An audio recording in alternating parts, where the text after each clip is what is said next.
Si vous avez cliqué sur cette vidéo, c'est probablement que vous avez un problème avec l'argent. D'ailleurs, il y a sûrement une partie de vous qui aimerait en gagner un petit peu plus quand même. Mais l'autre partie de vous, éducationnelle d'ailleurs, au moment où vous osez penser à gagner plus d'argent, vous rappelle à l'ordre en vous disant que c'est mal de penser ça. Et je vais vous dire, cette espèce de malaise en réalité concerne 90% de la population française. Sauf que quand on est mal à l'aise avec l'argent, nos projets d'entreprise ne peuvent pas fonctionner. Vouloir investir, ça ne peut pas marcher à cause de ce problème central qui est pour moi le cancer de notre pays en France. Alors dans cette vidéo, en m'appuyant sur différents livres, de nombreux courants de pensée philosophiques et différents textes religieux, j'aimerais vous parler d'argent en 3 points. Premièrement, l'argent, qu'est-ce que c'est et pourquoi il a été inventé? Deuxièmement, les 6 fausses croyances à déconstruire immédiatement sur l'argent. Et enfin, pourquoi vous devez absolument tous en gagner plus. C'est parti.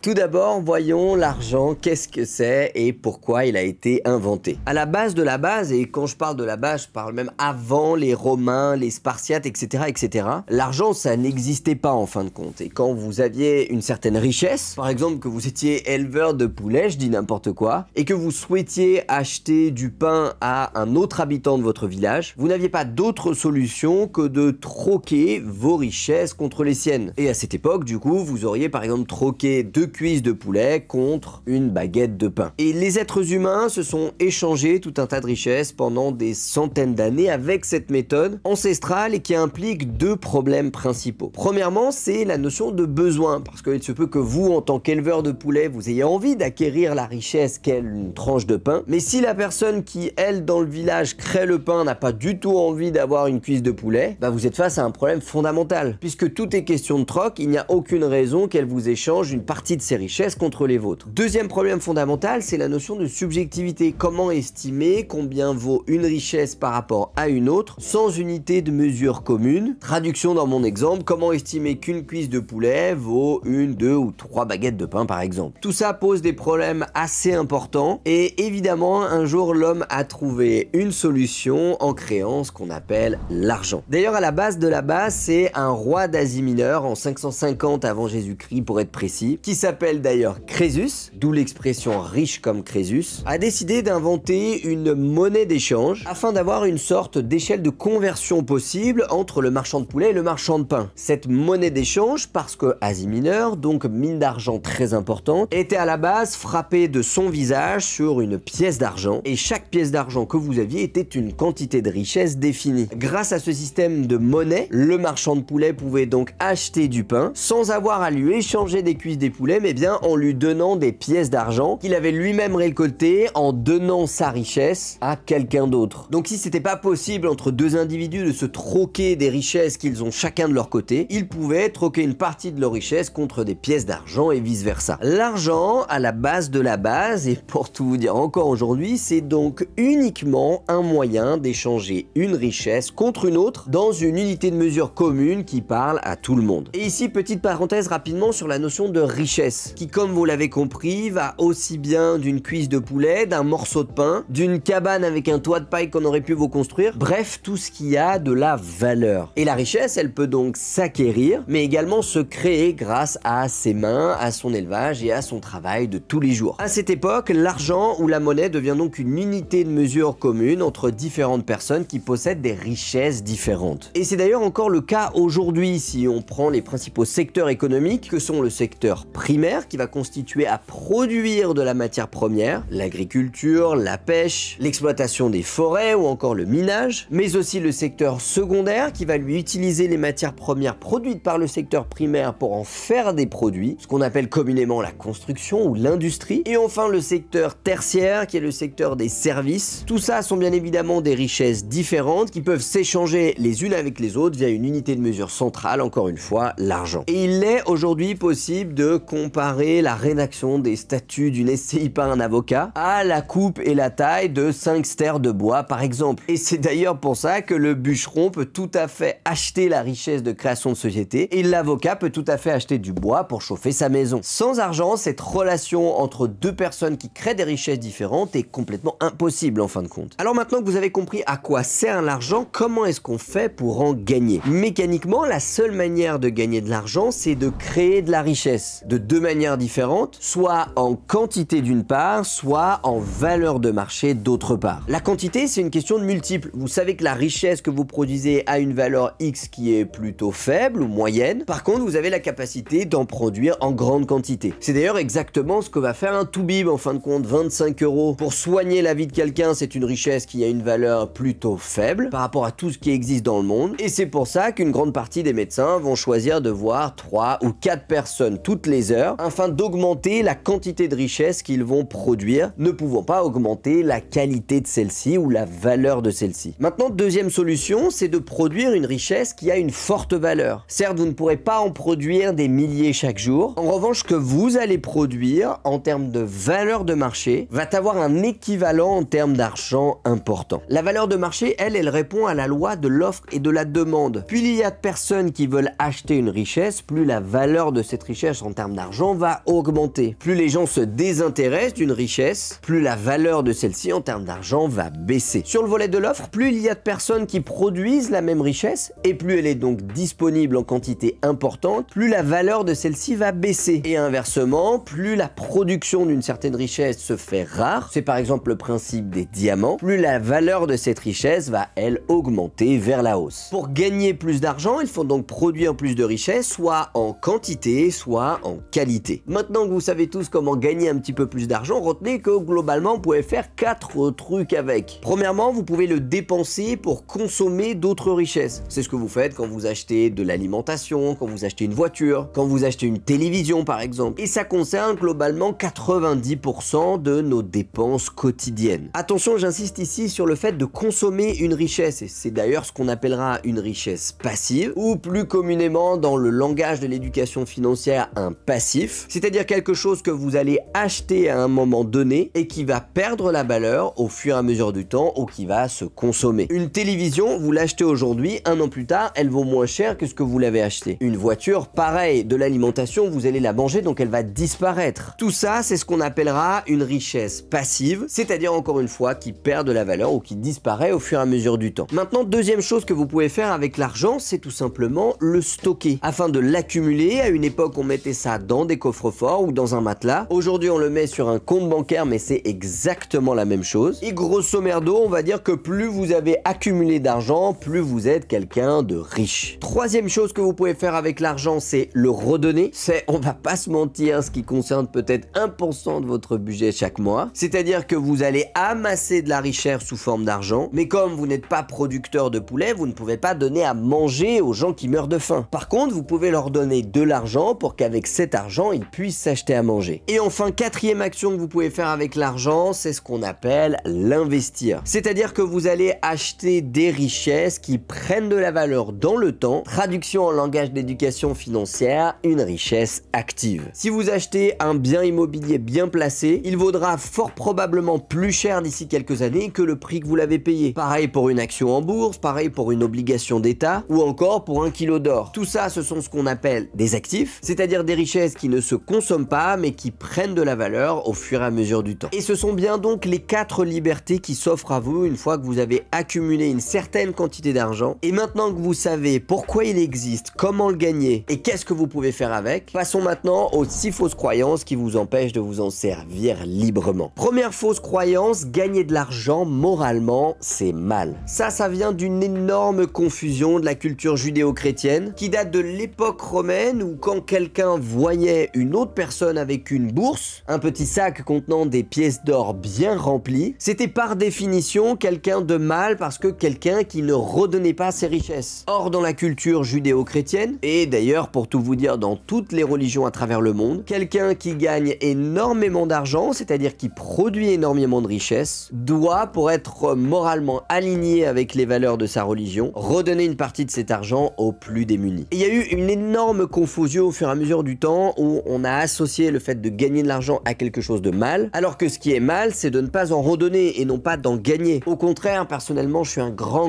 fan de l'histoire des religions et je peux vous garantir que vous pouvez lire la Bible, la Torah, le Coran, les textes sacrés de la religion hindouiste, dans tous les textes religieux à travers le monde. Pour être une bonne personne, il faut gagner beaucoup d'argent. Parce que plus vous gagnez d'argent, plus vous pouvez en redonner aux autres. Et plus vous gagnez d'argent, plus vous créez de la richesse. Richesse qui elle-même va influencer sur les gens autour de vous, votre communauté et la société au sens large. Deuxième fausse croyance sur l'argent, je souhaite aider les pauvres, mais l'argent, ça m'intéresse pas vraiment. Alors ça, c'est la phrase que j'ai entendue le plus souvent, vous savez, dans des soirées entre amis où chacun vient d'un milieu différent, a des objectifs différents. Et il y a toujours le mec ou la nana qui dit non mais moi, je fais de l'humanitaire, j'aide les autres, etc. Mais l'argent, tu sais, comme toi, faire de l'immobilier, c'est pas mon truc. Et là, en général, ça me fait sourire parce que, mais qu'est-ce que tu dis? Foncièrement, c'est exactement comme si j'étais en train de te dire que j'avais pour projet d'ouvrir un restaurant, mais la cuisine, tu sais, c'est pas trop mon truc. Ça n'aurait absolument aucun sens. Le principe même d'aider quelqu'un de pauvre, ou en tout cas de plus pauvre que vous, traduction qui possède peu de richesse et peu de capacité à en créer, c'est donc lui apporter une source de richesse exogène, c'est-à-dire qu'il ne vient pas de lui-même. C'est le principe même d'ailleurs du mécénat ou de l'altruisme. Et quand on parle d'aider les pauvres, on pense tout d'abord à des ressources qui sont essentielles, l'alimentation, des médicaments, la santé, etc., etc. Mais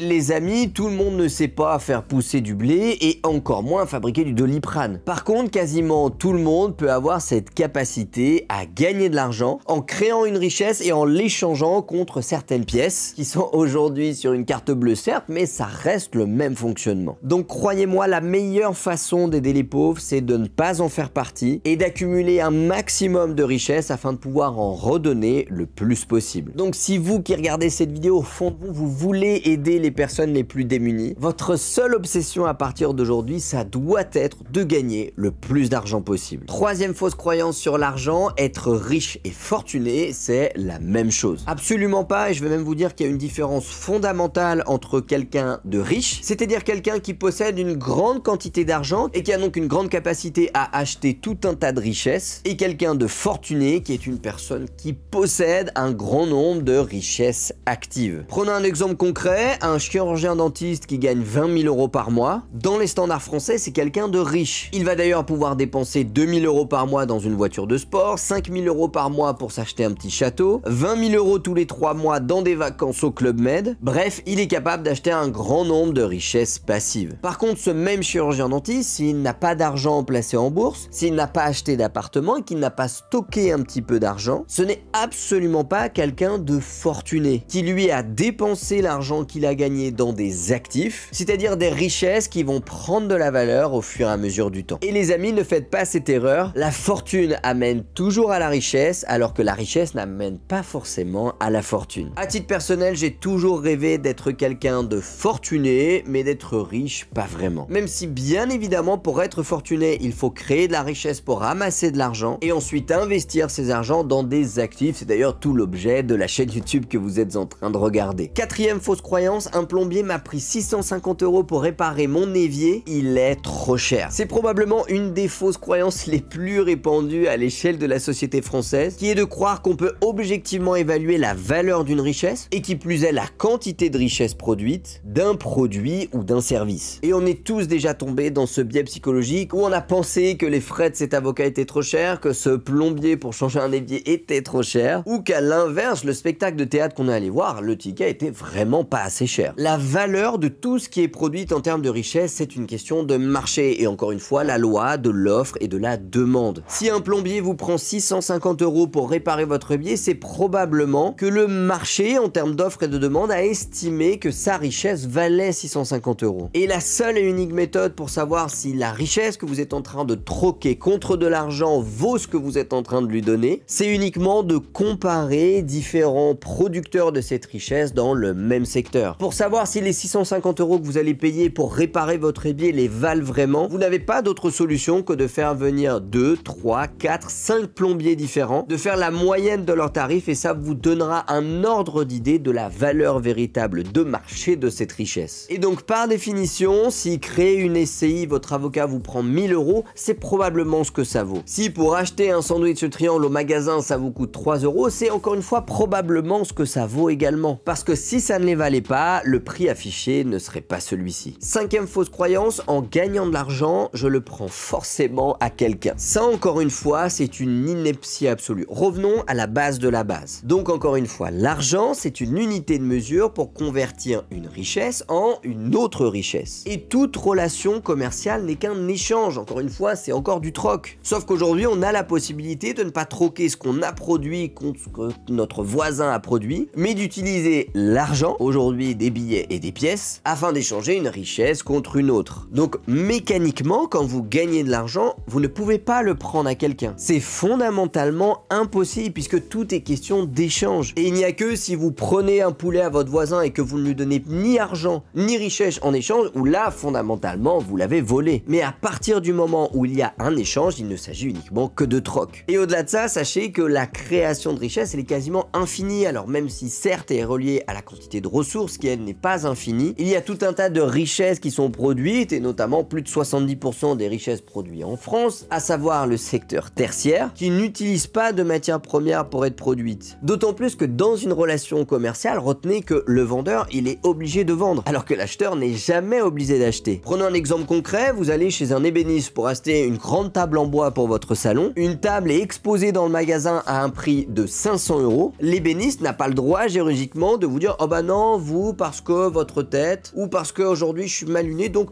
non, je ne vous vendrai pas cette table. À partir du moment où il l'a mis dans son magasin avec une étiquette, il est bien obligé de la vendre. À l'inverse, vous rentrez dans le magasin, vous voyez une table qui vous plaît mais vous l'estimez trop cher, vous n'avez en aucun cas l'obligation de l'acheter. Et c'est la même chose avec les patates du supermarché que vous pouvez tout à fait cultiver dans votre jardin, avec la cuisse de poulet que vous allez trouver chez le boucher, que vous pouvez tout à fait élever dans votre jardin si vous estimez que le prix qu'il en demande est trop élevé. Et en réalité, c'est la même chose pour tout. Quand vous encaissez de l'argent, mis à part le loto cas particulier, c'est forcément que vous avez donné une richesse en échange. Sixième fausse croyance sur l'argent, plus j'en aurai, plus je serai heureux. Malheureusement, l'état interne du bonheur peut difficilement s'acheter avec de l'argent. Par contre, plus votre bourse est pleine de pièces d'or, plus vous pourrez l'échanger contre tout un tas de richesses. Que ce soit une voiture de sport, un appartement penthouse à Dubaï, ou encore une journée sur un yacht privé avec du champagne et du caviar. Mais le bonheur, vous savez, c'est très subjectif et très personnel, et ce qui va vous rendre heureux n'est pas forcément ce qui va rendre heureux votre voisin. Et en France, on confond souvent le fait d'être heureux avec le fait d'être respecté, justement parce qu'on a une bourse bien pleine et qu'on a, pourquoi pas, changé de classe sociale, où on faisait partie quand on était petit des gens qui avaient une petite bourse et des petits moyens, et aujourd'hui on fait partie des gens qui ont une grosse bourse, qui peuvent acheter plein de choses, et c'est dans ce changement-là où on peut parfois se perdre en pensant qu'avec ça, on sera heureux. Mais vous savez, je vais vous dire, en tant qu'interne en médecine, je vois entre 25 et 40 personnes par jour en consultation, et les plus riches, ceux qui ont la bourse la plus pleine, ne sont pas toujours les plus heureux et encore moins les plus respectés. Mais bref, c'est un autre débat qu'on pourra aborder peut-être dans une prochaine vidéo, mais passons tout de suite au point suivant. Voyons pourquoi vous devez absolument tous gagner plus d'argent. Maintenant que vous savez qu'est-ce que l'argent, pourquoi il a été créé, comment en gagner, et que vous avez déconstruit les 6 mythes fondamentaux qui tournent autour de l'argent, prenons un petit peu de hauteur afin de faire 3 constats. Le premier, pour gagner de l'argent, il faut créer de la richesse. L'un ne va jamais sans l'autre. Deuxième constat, dans le monde, il y a toujours eu et il y aura toujours différentes classes sociales qui sont par définition différentes tailles de bourse, parce que tout le monde n'a pas la même capacité, la même vocation et la même motivation à créer de la richesse. Et enfin, troisième constat, créer de la richesse, ça s'apprend, ce qui veut dire que dans les faits, tout le monde peut gagner de l'argent. Alors maintenant, vous allez me dire, ok Tim, mais dans ce cas-là, pourquoi est-ce que les pauvres, ça existe encore? Eh bien tout ça est une question de milieu d'apprentissage et de conditions sociales de base, on va dire, et pour favoriser le fait que peut-être vos enfants vont avoir une forte capacité à créer de la richesse, ils auront fondamentalement besoin de 3 choses. Premièrement, une planète vivable, et ça rejoint cette notion d'écologie, qui pour être mis en place nécessite de l'argent.